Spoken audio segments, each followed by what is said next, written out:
Halo teman-teman semua, perkenalkan kami dari kelompok 1 yang beranggotakan ada yang pertama yaitu Intan Sumawakti, dan kedua Kofifa Mersari, dan ketiga Samuel Januar Romukas, dan keempat ada Syifa Hanin Hanasari.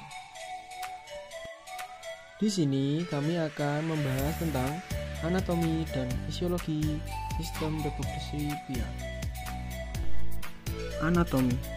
Berdasarkan anatomi dan fungsinya, sistem reproduksi pria terdiri dari 3 bagian, yaitu 1. Kelenjar yang meliputi testis, vesika, seminalis, kelenjar prostat, dan kelenjar bulbourinalis. 2. Ada ductus yang meliputi epidermis, van deferensis, dan urea. Ketiga, bagian penyambung yang meliputi struktum, veniculus, spermaticus, dan penis. Untuk kelenjar yang pertama ada testis. Testis atau buah zakar memiliki jumlah sepasang yang dihubungkan dengan tubulus spermaticus. Testis berbentuk oval dengan panjang 4-5 cm dan berdiameter 2,5 cm.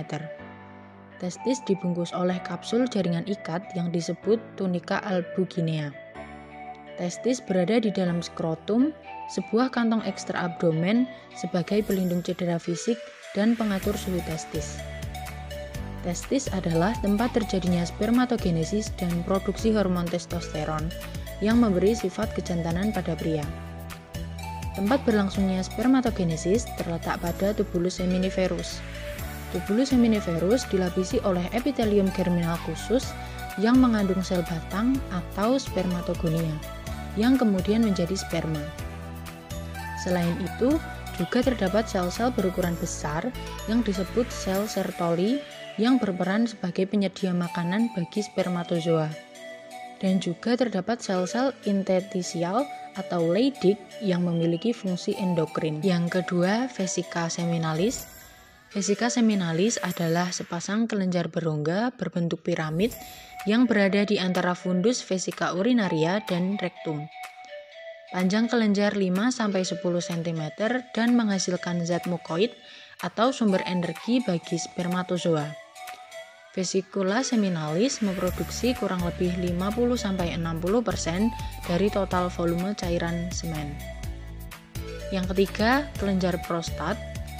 Kelenjar prostat terletak pada dinding bawah vesika urinaria di sekitar uretra. Kelenjar prostat memiliki fungsi menghasilkan cairan alkali encer yang mengandung asam sitrat.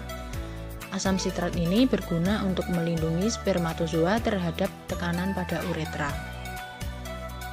Yang keempat, kelenjar bulbouretralis. Kelenjar bulbouretralis atau yang disebut juga sebagai kelenjar Cooper. Kelenjar bulbouretralis memiliki fungsi yang hampir sama dengan kelenjar prostat. Kelenjar bulbouretralis adalah sepasang kelenjar kecil yang terletak di sepanjang uretra di bawah prostat. Kelenjar bulbouretralis merupakan kelenjar yang salurannya langsung menuju uretra, berbentuk bundar kecil dan menghasilkan getah. Selanjutnya, ductus. Yang pertama, epididymis. Ductus epididymis berjumlah sepasang.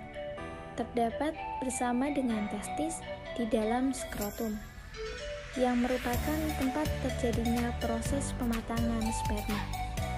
Saluran ini terletak di sebelah belakang atas dari testis dan tampak berkelok-kelok.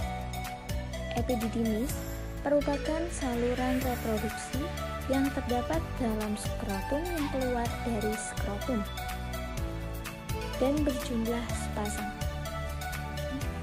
Epididymis memiliki fungsi yang pertama sebagai tempat penyimpanan sementara sperma sampai sperma menjadi matang dan bergerak menuju vas deferens. Yang kedua, mengatur sperma sebelum diejakulasi. Yang terakhir, sebagai saluran penghantar testis. Yang kedua, vas deferens. Vas deferens adalah tuba lurus yang terletak dalam korda spermatik yang juga mengandung pembuluh darah dan pembuluh limfatik, saraf, otot kremaster, dan jaringan ikat. Salah satu ujungnya berakhir di kelenjar prostat. Vas deferens adalah lanjutan dari saluran epididymis yang berfungsi sebagai penampung spermatozoa dan merupakan alur dari saluran sebelum menuju uretra. Dan berikut gambar dari vas deferens. Yang ketiga, uretra. Uretra adalah saluran kemih dan saluran ejakulasi pada pria. Uretra berfungsi membawa sperma dan urin keluar dari dalam tubuh. Uretra terentang dari kandung kemih sampai ujung penis dan terdiri dari 3 bagian. Yang pertama, uretra prostatik. Terentang mulai dari bagian dasar kandung kemih, menembus prostat, dan menerima sekresi kelenjar tersebut. Yang kedua, uretra membranosa. Panjangnya mencapai 1 cm sampai 2 cm. Bagian ini dikelilingi dengan sfinkter uretra eksternal. Yang terakhir, uretra penis atau carpeneus berspons. Dikelilingi oleh jaringan erektil berspons atau corpus spongiosum. Bagian penyambung. 1. Skrotum. Skrotum adalah kantung terdiri dari kulit dan otot yang membungkus testis atau buah zakar. Skrotum terletak di antara penis dan anus serta di depan perineum. Jika suhu udara dingin, skrotum akan mengerut yang menyebabkan testis lebih dekat dengan tubuh sehingga lebih hangat. Jika suhu udara panas, skrotum akan membesar dan mengendur sehingga permukaannya akan lebih luas. 2. Peniculus spermaticus.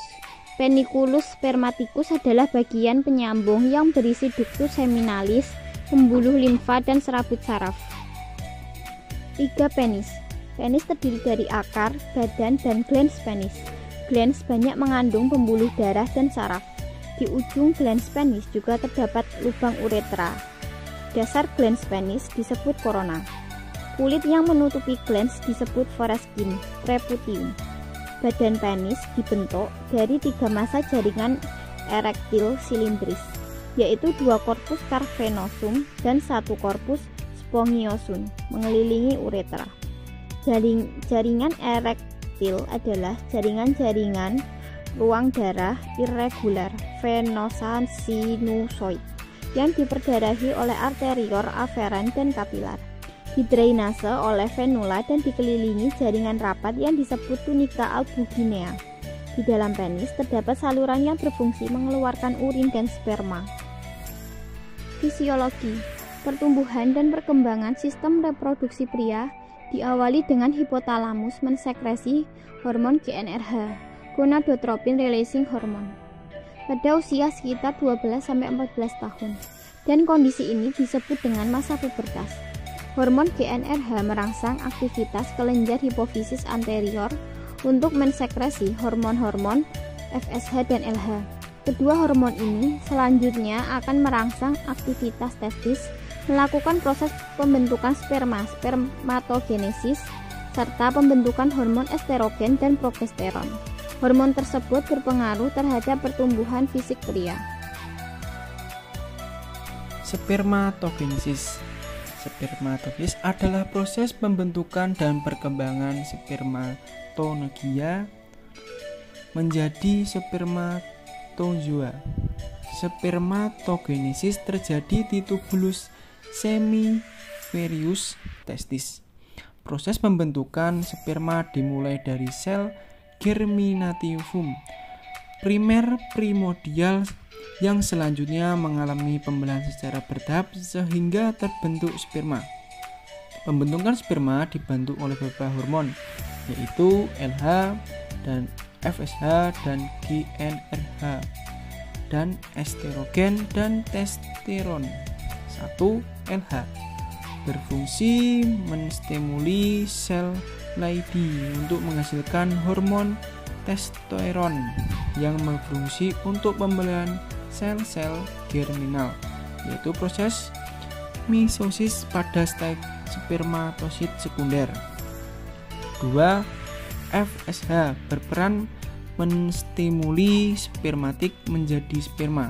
Hormon estrogen diperlukan untuk melancarkan proses spermaniasi. 3. Growth hormones berfungsi untuk melancarkan berlangsungnya proses pembelahan sel. Proses spermatogenesis di dalam tubulus seminiferus secara simultan melalui tahapan yang akan diuraikan berikut ini. 1. Hormon testosteron berfungsi untuk mengaktifkan spermatium, dan 2. Masing-masing spermatium membelahan diri secara mitosis dengan menghasilkan 2 sel anak yang masing-masing memiliki 46 kromosom lengkap. 3. 2 sel anak yang dihasilkan tadi disebut dengan spermatogenium. Spermatogenium melakukan pembelahan secara mitosis dan dengan menghasilkan 2 sel anak. Yang satu disebut dengan spermatogenesis primer yang memiliki ukuran lebih besar dan bergerak menuju lumen tubulus seminiferus. 4. Sperma primer melakukan pembelahan meiosis dengan menghasilkan 2 spermatosit sekunder yang menghasilkan ukuran lebih kecil daripada spermatosit primer. Spermatosit sekunder masing-masing memiliki 23 kromosom yang terdiri atas 22 kromosom tubuh dan 1 kromosom kelamin, disingkat Y atau X. 5. Kedua spermatosit sekunder melakukan pembelahan mitosis untuk menghasilkan 4 spermatik dan tetapi memiliki 2 kromosom. 6. Spermatik selanjutnya berubah menjadi spermatozoa matang tanpa melakukan pembelahan lagi dan bersifat haploid atau disingkat N, 23 kromosom. Dan ini ada contoh gambar spermatogenesis. Sekian dari presentasi dari kelompok kami tentang anatomi dan fisiologi sistem reproduksi pria. Ada kritik dan saran boleh di-chat di kolom komentar ya. Sekian dan terima kasih teman-teman. Sampai jumpa.